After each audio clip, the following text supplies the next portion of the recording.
Se la fiducia verrà tradita, se i veneti approfitteranno della libertà che da oggi gli è concessa, nell'ordinanza regionale potrebbe ritornare il limite massimo di 200 metri da casa per passeggiate e attività motorie all'aperto.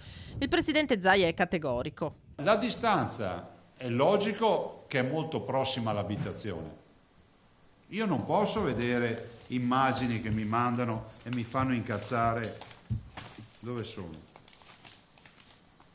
Di parcheggi dei rifugi pieni di macchine.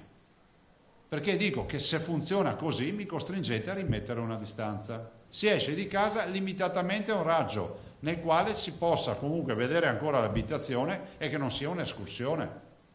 Allora io aspetto ancora 24 ore.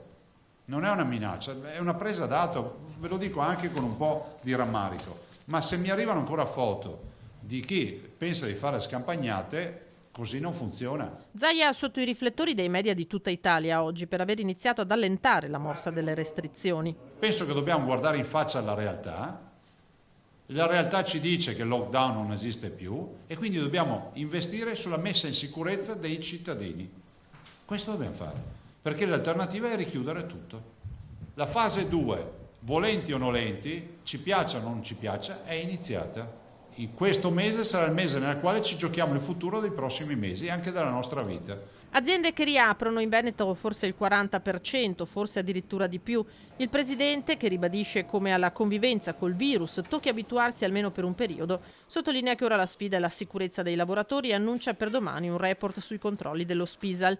Ma incalzato sulla scala delle priorità risponde. Prima viene la salute dei cittadini. Non smetteremo mai di dirlo, cioè noi non siamo degli irresponsabili e non facciamo nulla contro legge, però suggeriamo anche di guardare un po' al di là della punta del dito e prendere atto che non tutti sono a casa. Questo non significa che l'emergenza sia finita e lo spiega con parole dure. Il virus ammazza le persone, ne abbiamo ormai quasi 1 migliaio.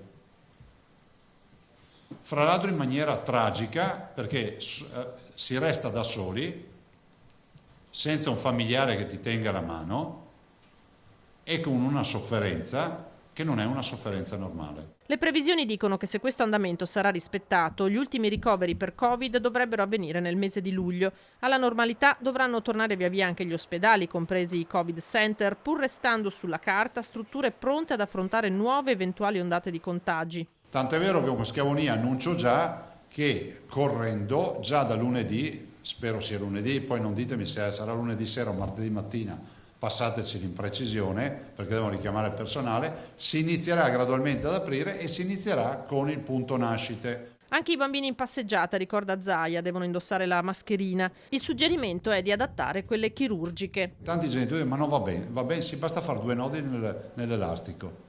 Prendete il bimbo, fate i 2 nodi e diventa una mascherina perfetta. Infine donazioni e lotteria per l'uovo di cioccolato a favore della battaglia Covid.